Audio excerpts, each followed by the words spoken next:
हरियाणा विधानसभा चुनावों का बिगल बज चुका है और वोटरों का नब्ज जानने के लिए हम इस समय पानीपत के गीता मंदिर रोड दुकान पर बैठे हैं, जहां कुछ लोग हैं। उनसे बातचीत करते हैं कि वो किन मुद्दों को वो लेकर वोट करेंगे। हाँ जी सर, आप सबसे पहले अपने किन मुद्दों को लेकर आप वोट करेंगे?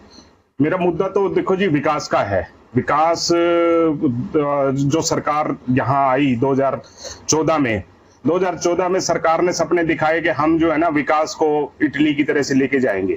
तो वो सपने जो है अभी तक मन में यूं के यूं बाकी है कि हम देख रहे हैं कि भाई विकास किस तरह से हुआ है और क्या पोजीशन है, उसके मुद्दे पे हम वोट करेंगे। दूसरा जो मेरा मुद्दा है वो भ्रष्टाचार है, क्योंकि सरकार जब आई थी वो ये एक सपना दिखा के आई थी कि भाई हम भ्रष्टाचार को इस देश में से खत्म कर देंगे। तो दूसरा मुद्दा मेरा विकास का है। तो आप किस चीज को लेके वोट करेंगे सर? मुद्दे क्या रहेंगे, कितना विकास और क्या होगा? सर, जो भाई साहब ने अभी बात बोली है, मेरा भी यही मुद्दा है। मैं नूरवाड़ा ग्राम वार्ड नंबर 2 से हूँ और विकास का कार्य तो देखो बिल्कुल हुआ ही नहीं है, क्योंकि जितनी भी हमारे साथ की गलियां लगती हैं, इस गली को पाट दिया, उसकी ईंटें उसमें लगा दी, वो कच्ची पड़ी रही। इस गली को पाट दिया, उस गली की ईंटें कच्ची, मतलब कि कोई विकास वाला ऐसा कार्य नहीं हुआ है। आप सरकार कितनी उम्मीदों पर खरी मान रहे हैं अपने ऊपर? सरकार तो सर हमारे सर ना कागजों पे विकास तो हुआ है, मगर कागजों के ऊपर हुआ है।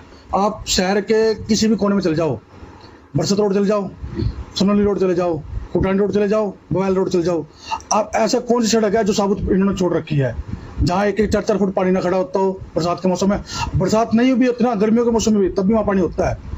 ये उन्होंने विकास किया कागजों पर। दूसरी बात, इनके जो जितने भी निगम के कर्मचारी है, गंदगी, इनको फोन करते रहो, कोई मतलब नहीं है। वो कहता मेरा एरिया ये है, वो कहता मेरा एरिया है, उसको बुलाओ तो कहता मैं सरकारी, वो कहता मैं टेंडर पे हूँ। ये इनके एक हफ्ता तो गाड़ी वाले कोई नहीं आता गली में कूड़ा उठाने के लिए।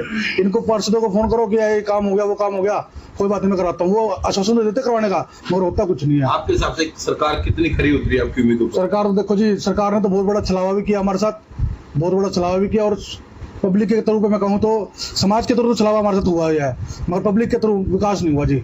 आप किन मुद्दों को लेकर वोट करें? सबसे बड़ी बात यह है कि राजनीति तो मुझे आती नहीं है, लेकिन जिस तरीके से युवा जिस तरीके से परेशान हो रहे हैं ना, नौकरी के लिए लगा लो चाहे किसी भी चीज के लिए लगा लो, हर चीज जो है, सारी चीज जो है उनके लिए कोई अनुकूल नहीं है। सिर्फ जो है किसी का अगर फायदा हुआ है बीजेपी में तो वो सिर्फ इनका खुद का फायदा हुआ और किसी चीज का कोई फायदा नहीं हुआ। इन्होंने अपने घर बनाए, अभी आप देख लो कि 100 करोड़ रुपया कम से कम जो है महिपाल डाडा ने अपनी कोठी पे लगाया है। और गलियों में आप जाके देख लो कि हमारी माताएं बहनें जितने भी मान लिया है कि कपड़े उठाने पे वे मजबूर हैं। हमें ये नहीं पता कि हमारे बच्चे स्कूल में जा रहे हैं, वापिस आएंगे भी कि नहीं आएंगे, किसी नाले में किसी खड्डे में क्या पता में कहाँ गिर जा। इतना बुरा हाल पशुओं का देखा जा रहा है कि मेरी माताएं बहनें जितने भी बुजुर्ग बच्चे बाहर नहीं निकल रहे। इतने मालिया गायें, इतने मालिया सांड, इतने मालिया गलियों में घूमे फिरे हैं कि बस आप पूछो मत।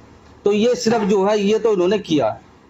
आपकी उम्मीदों पर कितनी खरी उतरी सरकार? भाई मेरी उम्मीदों पर तो ऐसी बात है जी, मेरी उम्मीदों पर तो ये जीरो, जिसको कहते हैं ना जीरो जी बटे जीरो, सिर्फ इस चीज पे ये खड़े उतरे और कुछ नहीं। आप किन मुद्दों को लेकर वोट करेंगे? सर, मैं भी इस मुद्दों को लेकर वोट करूंगा। ये सरकार ने ना बिल्कुल बेवकूफ बना रखा है जनता को। प्रॉपर्टी आईडी ले लो, हमारे जब जाते हैं प्रॉपर्टी आईडी बनवाने के लिए, कहते भी इसके कागज पूरे नहीं है। कितनी उम्मीदों पर खरी उतरी? बिल्कुल 0%। यानी कि कॉलोनी में चलो, नाले बना दिए 3 फुट गिरे, मकान हो गए 3 फुट नीचे। बताओ क्या विकास है इनका? ये बीजेपी सरकार से बहुत ज्यादा पीड़ित है। मैं काबड़ी रोड से बिलोंग करता हूँ। मेरे एरिया में पूरा का पूरा एरिया बिल्कुल डस्ट से भरा हुआ है। गलियां, रास्ते बिल्कुल है नहीं, ना पैर रखने के लिए जगह, ना ट्रैफिक के लिए जगह, किसी भी प्रकार का कोई सुविधा नहीं है। 5 साल 10 साल के अंदर इन्होंने ना तो प्रशासन में पकड़ हुई इनकी, ना शासन में पकड़ है इनकी। हम यही रिक्वेस्ट करते हैं कि अपनी जनता से कि बदलाव ही जीवन का नियम है, इनको बदला जाए। लेकिन सरकार तो दावे कर रही है बड़े विकास कार्य। दावे तो मैं भी कर रहा हूँ, आप भी कर रहे हैं, दावे तो सभी करते हैं, लेकिन 10 साल हो गया। अब की बार जनता नहीं चाहती इनको वोट देना, बदलाव चाहती है। नियम इनके कोई नियम नहीं, इनके कानून है, इनके पास कोई उम्मीदें नहीं है, उम्मीदें इनकी जीरो है। मुख्य रूप से समस्या थी, जो विधायक ने भी कहा था कि 1 मई 2022 को 1 महीने में हाली झील में पानी छोड़ेंगे। शहर की सबसे बड़ी जगह जहां लोगों के लिए इंटरटेनमेंट का साधन बननी थी वो भी पूरी नहीं। क्या कहना चाहेंगे सर? हाल ही झील बड़े बड़े वादे हुए। ऐसे जी हाली झील भ्रष्टाचार का सबसे बड़ा अड्डा जो है वो आप कह सकते हो। और मैं तो ये कहता हूं कि जिस विकास का दावा विधायक जी करते हैं, 1782 करोड़ का वायदा कर दावा करते हैं वो, तो वो जो 1782 करोड़ है ना, उसमें से 1600 करोड़ तो उनके पास चले गए। 182 करोड़ हो सकता है कि कहीं ना कहीं लगाए हों, जैसे आपने गेट देखे हैं, आपने बोर्ड देखे हैं, ये इसमें लगाए। अब रही हाली पार्क की बात, 2014 से लेके 2020 तक 2 बार टेंडर हो चुके हैं। एक बार 14 करोड़ रुपए का टेंडर हुआ, एक बार 64 करोड़ रुपए का टेंडर हुआ। आप नजदीक के किसी व्यक्ति से जाके पूछ लीजिए कि जो हालात 2014 में हाली पार्क की थी ना, आज उससे बदतर हालत हाली पार्क की होगी है। अब पानी की तो बात आप छोड़ दीजिए कि वहां पे पानी पर आएगा। आज जो है ना, वहां नशेड़ियों का अड्डा बन गया है, जंगल बन गया है। और मैं तो कई बार जो है ना, मेरे को बड़ी प्रसन्नता होती है जब विधायक जी ये कहते हैं कि मैं 1782 करोड़ का हिसाब दूंगा और विपक्षी और जो मेरे खिलाफ चिल्लाने वाले लोग हैं वो आए। तो मैं तो इसी वेट में मतलब सूख गया हूं। सही बता रहा हूं आपको कि भाई कब विधायक जी सामने आएंगे और कब 1782 करोड़ रुपए का हिसाब देंगे। मैं सबसे पहले आदमी होगा जो सबसे पहले उससे ये पूछूंगा कि भाई ये 1782 करोड़ में से तू सिर्फ जो है ना वो 82 करोड़ का हिसाब दे दे, हम तो 1700 करोड़ रुपए माफ कर देंगे। वोट डालने के लिए मुद्दे यही रहेंगे कि जो सरकार प्रशासन काम करता है सड़कों को लेके, उसको लेके एक सड़क खोदते हैं, 6 महीने तक वो सड़क बनने का नाम नहीं लेती है। आज विराटनगर के अंदर मेरे घर पे जाने 4 रास्ते हैं, तो 3 रास्तों की सड़क उन्होंने ऐसे खोद रखी है कि आज से 6 महीने उसका बनने का नाम नहीं ले रहे। क्या क्या विकास कार्य क्या नहीं हुए जी? विकास कार्य काफी ऐसे हैं जो काफी हद तक हुआ और काफी हद तक ऐसे हैं जो बीच में लटके पड़े हैं। कुछ एक विकास का जो नहीं हुआ, ये निगम के अंदर अगर आज हम प्रॉपर्टी आईडी बनवाने के लिए चले जाएं तो पहले ही बात आती है 25,000 रुपये कमीशन चाहिए जी। ये सरकार का सबसे बड़ा गलत फैसला हमें लगता है प्रॉपर्टी आईडी का जो इन्होंने लिया है इस बार। आपकी उम्मीदों पर खरी उतरी सरकार? नहीं। आप किन मुद्दों को लेकर वोट करेंगे? साफ सफाई के ऊपर। बाजार में बहुत गंदगी है, बहुत ज्यादा गंदगी, सफाई नहीं है बिल्कुल भी। कितने विकास कार्य कितने नहीं हुए? मैं तो कुछ नजर नहीं आता, नहीं नजर आता। जहाँ वैसे का वैसे है, सड़क जो बनी हुई है उसके ऊपर और सड़क बना देंगी। बाजार की सड़क इतनी बहुत बढ़िया बनी हुई थी पहले, उसके ऊपर तारकोल डाल दिया, वो उस हल्का सा पानी डालते ऐसे लगता है जैसे कीचड़ पड़ा।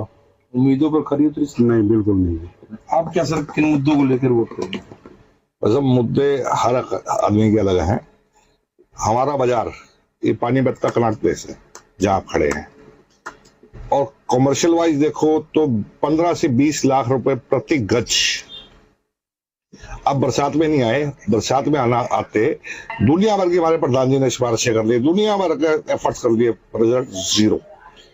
हाँ, कमेटी पैसे खर्च रही है, पुरानी सड़क नई सड़क को पड़ती है, नई बना लेती है, क्योंकि पैसे आना जाना है। जो काम है लोगों के बिल्कुल नहीं होते। भाई साहब ने कहा प्रॉपर्टी आईडी इतना बड़ा संकट है, मेरी प्रॉपर्टी इनके नाम चढ़ा दी, उनकी उनके नाम चढ़ा दी, कोई इन्होंने एजेंसी लगाई थी वो सारे गलत कर गई। अब रिजल्ट दो, उसको सबके प्रूफ लाओ। 100 साल पुराने मकान कहां से आएंगे भाई साहब, रजिस्ट्री कहां से आएगी?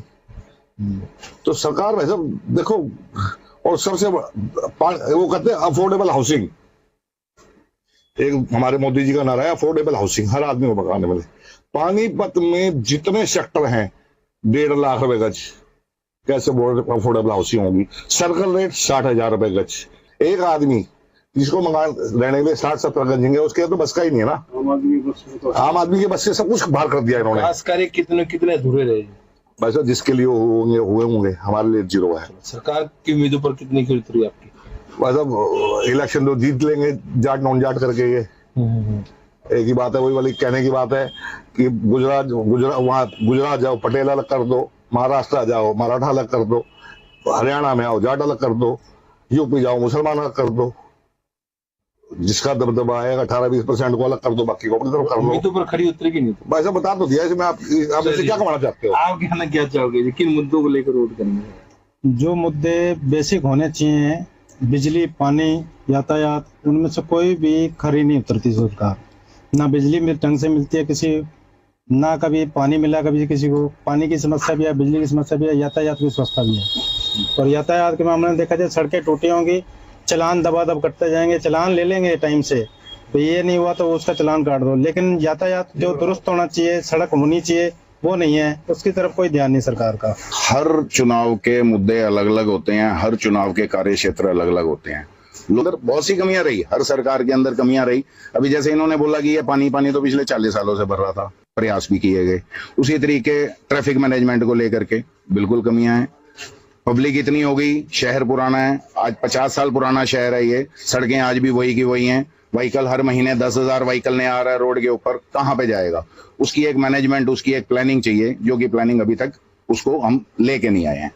दूसरी बड़ी चीज, इंडोर स्टेडियम जो है वो उसकी एक आधारशिला रखी गई है। इसी तरीके एक ऑडिटोरियम बन रहा है। पूरे पानीपत के अंदर एक भी ऑडिटोरियम नहीं था कि कोई भी हॉस्पिटल के अंदर लगभग, क्योंकि पानीपत की आबादी लेबर क्षेत्र है और यहाँ पे आबादी बहुत ज्यादा है, बाहर से जो माइग्रेटेड लेबर है वो यहाँ पे बहुत है। लगभग 9 से 10 मंजिला जो है वो वाला एक हॉस्पिटल बन रहा है। कब पूरे होंगे ये प्रोजेक्ट्स, उसमें समय लगेगा। कुछ कार्य ठीक हैं, अच्छे हैं, कुछ कार्यों में कमी भी जरूर रही। जो भी काम करेगा उसमें अच्छाई भी मिलेगी, उसको बुराई भी मिलेगी। तो वो कार्य कुछ पेंडिंग है, आगे हम उम्मीद करते हैं। गुंडागर्दी है, उसके ऊपर कितना एक विराम लगा। नहीं तो जैसे कि एक आम रूटीन में होता था कि हर 10वें दिन, हर 5वें दिन कोई ना कोई झगड़ा, कोई ना कोई लड़ाई, कोई ना कोई कब्जा, थाने में जाना होता था। हमारा बस स्टैंड यहाँ से शिफ्ट कर दिया गया सिवा। तो हमने एक बोला था कि एक एलिवेटेड बस स्टैंड ऊपर फ्लाईओवर के साथ इसको चौड़ा करके बना दिया जाए, ताकि जो भी पानीपत का कोई भी सवारी है, आप अपनी फैमिली के साथ आते हैं, आपको रात को सिवा में 10 बजे 11 बजे उतार देंगे, आपके लिए पानीपत आना बहुत मुश्किल है। फैमिली है, बच्चे हैं, बाहर पढ़ने जाते हैं, तो यहीं अगर बस स्टैंड के सामने एक एलिवेटेड जो बस स्टॉप बन जाता कि ऊपर से नीचे सीढ़ियां उतर जाती, लिफ्ट लग जाती, एस्केलेटर लग जाती, आराम से पानीपत की पब्लिक, ना नीचे का ट्रैफिक डिस्टर्ब होता, ना ऊपर का ट्रैफिक डिस्टर्ब होता, दोनों साइडों पे फ्लाईओवर चौड़ा करके बना दिया जाता। ये वाला प्रोजेक्ट सेंटर की तरफ से होना चाहिए था, जो कि नहीं हुआ। उसी तरीके जैसे नीरज चोपड़ा हमारे गोल्ड मेडलिस्ट हैं, इस बार भी मेडल लेके आए हैं। यहाँ पे एक इंटरनेशनल लेवल का स्टेडियम बन सकता था। बहुत जमीनें पड़ी हैं हमारे पास, सरकारी हैं, पंचायत की हैं, किसी भी पंचायत को लेके जगह लेके यहाँ पे हम बना सकते थे, वो नहीं हुआ। ऐसी बहुत सी कमियां रहेगी। जैसे अभी आपने अपराध वाली हम जो बात चल रही थी, उसके अंदर डायल 112 सरकार की एक बहुत अच्छी सुविधा है कि पहले आदमी को धक्के खाने पड़ते थे, थाने कई चक्कर काटने पड़ते थे। आज की डेट में आप एक कॉल करते हो, विद इन मिनट्स आपके पास डायल 112 आ जाती है। एक लोगों के लिए बहुत बड़ा रिलीफ है। दूसरा एक और सबसे बड़ी चीज, अभी कुछ समय पहले आपने देखा होगा जीटी रोड पे इलेक्ट्रिक बसेस की सिटी बस सर्विस शुरू हुई है, जिसकी एक पानीपत शहर को बहुत पहले से जरूरत थी और कई बार इसकी मांग भी की जा चुकी। उसमें आपने देखा होगा 2 इलेक्ट्रिक बसें जो हैं वो चल रही हैं। हम विधायक जी से यही हमने मांग करी थी कि ये वाली जो बसें हैं, इनको 2 की जगह पे 10 या 12 करके इनके रेगुलर जो हैं वो फेयर लगवाए जाए, जिससे लोगों को बहुत राहत मिलेगी और उससे आपका सिटी ट्रैफिक के अंदर भी काफी कंट्रोल हो सकता है। तो ऐसी चीजें हैं जो आगे आनी चाहिए, जो हम चल रही है। ठीक है, देखिए अभी हमने पानीपत के लोगों से बातचीत की। सबसे बड़ी बात जो 1782 करोड़ रुपए शहर में चर्चा का विषय है, जो विधायक के द्वारा बताया जाता है कि विकास कार्यों में खर्च हुए। दूसरा, पिछले 40 सालों की समस्याएं, सड़क की, पानी की, आज भी वही है। समस्या का समाधान नहीं हुआ, प्रयास किए गए लेकिन समाधान आज तक नहीं हुआ। तीसरी बात, जो अपराध था उस पर बहुत अंकुश लगा है, लेकिन कहीं भी अगर हम बात करें, सरकार से कोई भी संतुष्ट नजर नहीं आ रहा है। राकेश बैनर्जी, जी मीडिया, पानीपत।